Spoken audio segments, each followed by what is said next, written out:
Sanbona, you know what, guys? I hate to do this. Namhlanje, I think I'm going to get somebody fired emsebenzini. Well, ngicabanga ukuthi ngibambile iskema this time. Well, guys, kunosisi la ekuthiwa uNondumiso Gebashe obhale ku-Facebook ukuthi kunomuntu omfuna imali for ukumfaka emsebenzini. Then ngam-inbox ngathi sisi ngicela ungisendele inamba yakhe ngifind out ukuthi yini ayifunayo. Well, ubhuti, yes, inamba yakhe ingenile ngamthola. I'm going to play the recording mangabe sengiqedile ukukhuluma la, but usebenza eDonwake Labs, of which is eMhlanga. When you look at the website yabo illegit, iyathembisa ukuthi, well, this is the company. Kodwa ke for now, let me just play the recording. Nibone ukuthi ama-scammers and-scammer kanjani ukuze nithole imisebenzi. Well, if this guy really exist, okay, he really exists, but if the company really exists, then they must take some action and do something about him and his manager, because we mentioned the manager yakhe lapho. Well, ake silalele la okwamanje.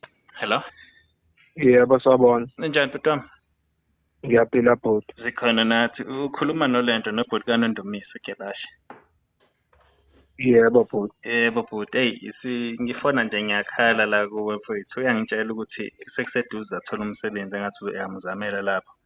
Manje uyangitshela ukuthi mhlawumbe khona drink ezodingeka. Yebo bhuti. Yena umechazile lonke udaba noma kumele ngiliqale phansi. Bengicela ungichazela kahle ukuze ngoba makuthi kanjani mina ozomkhokhela leyo mali. So ngoba umntwana uyadinga umsebenzi kade ekhala. Yebo. uGebashe yena ume kade applyile la enkampanini lab. Andike wangaba senhlanhleni yokuthi aselectwe kwi-interview ngoba ama-interview kade enziwa last week la ngaphakathi elab. And kwase kuba khona i-applicant ebisiyenzile i-interview yayiphumelela. But iyangakwazi ukuyiphumelela i-medical check-up njengoba kukhona okutholakele akusebenzisayo kube yidakamizwa ezingahambiselananga nomsebenzi. And kuyona le position esele kwase kudingeka ukuthi igcwaliswe ngokuphuthuma njengoba kuqaliwe nokusayina kwama-permanent post kulona leli sonto kuyela next week on Friday. And naye uGebashe ngibese ngimfonela ukumazisa ukuthi njengoba ekade applyile likhona ithuba kuwona lo msebenzi osalile.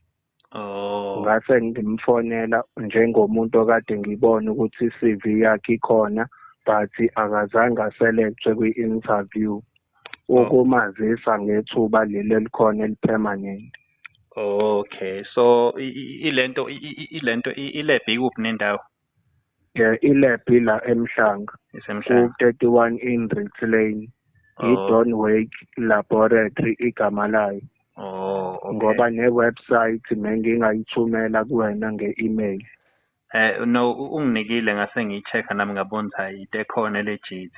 So bese kukhona nje ngoba nami ngike ngithanda ukuthi mangisiza umuntu ayi-check i-website ayibone ne-lab ukuthi iya-exista and i-lab iyasebenza isikhathi esingakanani ikhona. Ngoba ey'khathini phela zanamuhla sekukhona abantu abaskema abantu.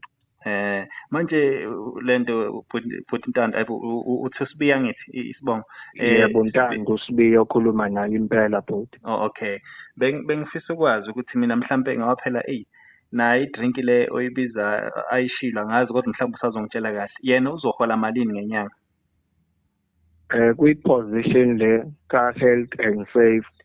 I-position ideterminwa ama-qualification kanye ne-experience.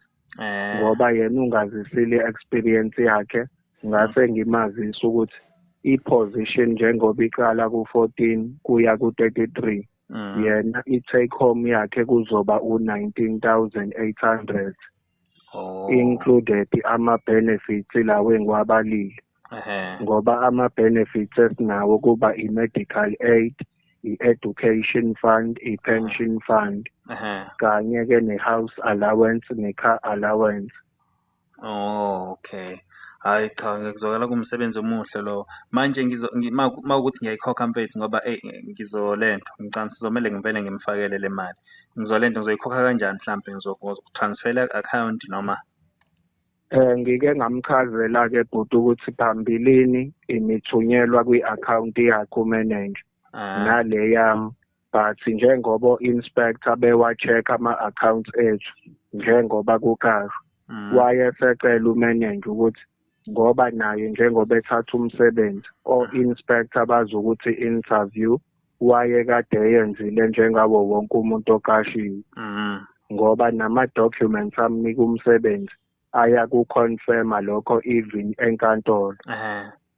Yebo bhuti, but umanager ubesecela ukuthi i-payment angayilungisa ngebhenki alisebenzisayo. Uma esebenzisa uCapitec kungaba i-cash send le yakwa-Capitec. Ngoba maye esebenzisa uNetbank kuba i-send imali le yakwa-Netbank. Kulungile. Yebo, ngoba i-confirmation le ye-proof ye-payment kuzomele ayi-forward kuyona inamba le yami ku-WhatsApp kanye nephini le azobe eyisebenzisile. Imali mfethu ngoba ngifuna uvele ngenze i-payment straight away. Manje kuzoba into engakanani lento engizokhokhela yona for ukuthi aqala-ke? Ngike ngamchazela ukuthi if engenakho kuphelela abakucelile abaphathi oku-4,000 angayilungisa i-payment le oku-3,000 okwamanje ukuze naye sikwazi ukuthi siqhubeke neprocess yokuthatha umsebenzi lo asenikezwe wona. Yebo Gebashe. Angazi noma uGebashe engikhuluma naye futhi. NguGebashe nami mfowethu. Ngizocela ukuthi ngikulungisele i-payment bese ngikuforwardela ngithi WhatsApp le number. Yebo, iyona nje inamba yami e-direct engitholakala kuyona even njengoba sengiphumile nasemsebenzini. Okay. No anginankinga mfowethu, so lento seyiqeda la ku-WhatsApp ungadi nomntakababa ngizokwenzela manje. Wena njengamanje okusho ukuthi uzolungisa nge-payment le yebhenki lakho. Ngizokwenza mina straight nge-account yami bese ngikuforwardela. Into engizoyenza manje ngoba nginemali e-account yami ma-savings anginamali. So kuzomele ngidlule manje ebhenki, ngidrive ngebhenki bese ngimove imali from ilento le mali ye-stop order, ngimove le mali yo-3,000 ngiyifake ngapha bese ngiyakutransfera ngoba bese ngikhiphile ucash. So uzongipha nje imizuzwana embalwa. Wena ngifisa ukwazi weGebashe ukuthi mawuthi umntwana wena uzomlungisela njengamanje. Ngizomlungisela ngoba phela ngibona ukuthi angizwa bhuti. Ngizomlungisela, ngizokwenza nge-account yami. Umbuzo wakho ububuza kanjalo angithi?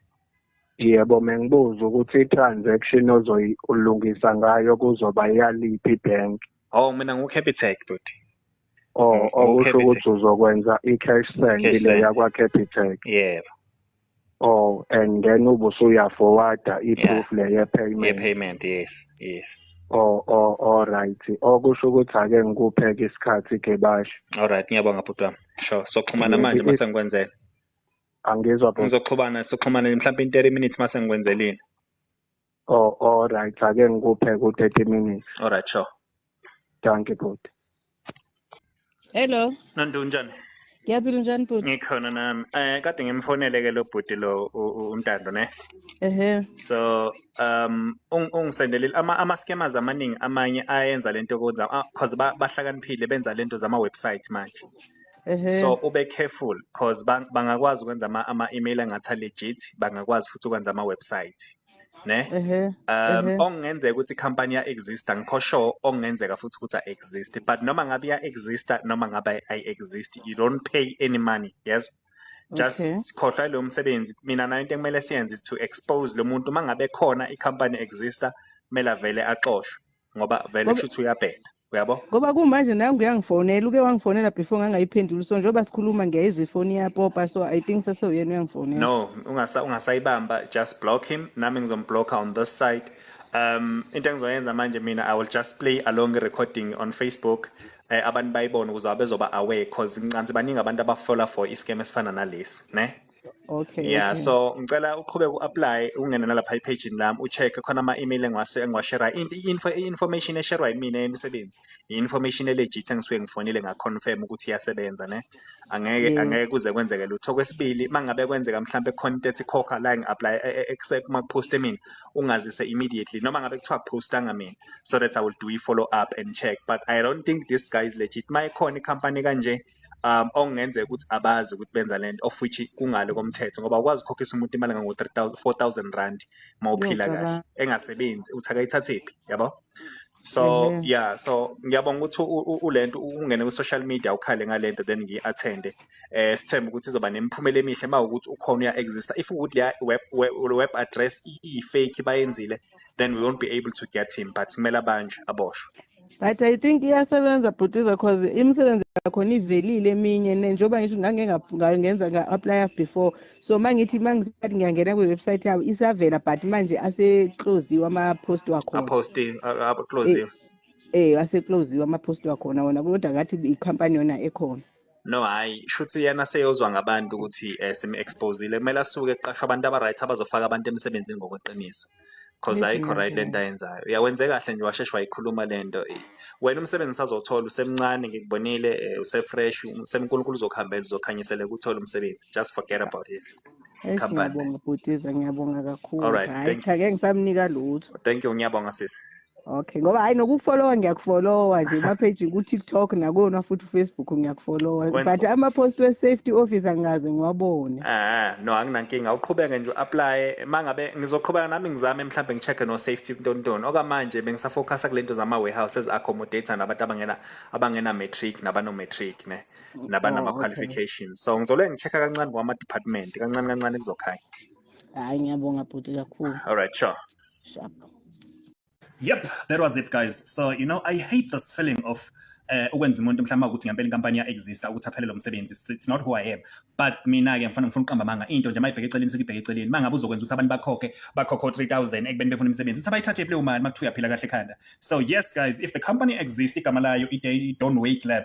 If you exist, they must do something about it. They must get the manager and also get that guy babaxoshe, maybe just do something about lento into zomthetho baboshwe angazi. Kuyabonakala kubona, but mina all I had to do was to expose them here. Nibone guys, and also experience ukuthi how do scammers work, how do scammers work when it comes to ukuqola abantu, guys. You need to be more careful, be extra vigilant mangabe ufaka ama application. Don't send my Gmail account, don't send kuma WhatsApp numbers. Mangabe bekufonela, scammers are very desperate and they have this way of them explaining everything kahle uyizwe and ukhole ukuthi no, it's going to happen. Also find out mangabe sokhokhela 2,000 lo have leyo nto ngizenzeke uzohamba nje imali yakhe ngazi ukuthi uyinike bani uthi uya kuleyo company leyo bakutshela ukuthi abayazi yona lonto bebengaqashi futhi there are no job openings. Even if they are, they don't know umuntu okanjalo ukuthi lo umkhokhela imali. So guys, you need to be extra careful. So yes, Sisnondumiso Gqebashi ngiyabonga kakhulu for the heads up. Abantu I think bayibonile lento bazofunda kuyona. And also Ntando sibiya mfowethu makuthi uya-exista. I'm sorry to do this, bro, but people have to know ukuthi usebenza kanjani. So maybe try other ways to survive after this video. Thank you so much, my bro. Mphile bafowethu mphile inkosi nibusise. Kusasa ngizoposta umsebenzi khona ngenzile yanginikeza feedback right. Ngizoposta kusasa ekuseni because I'm so tired, guys. Sure, mphile. Subscribe to this channel.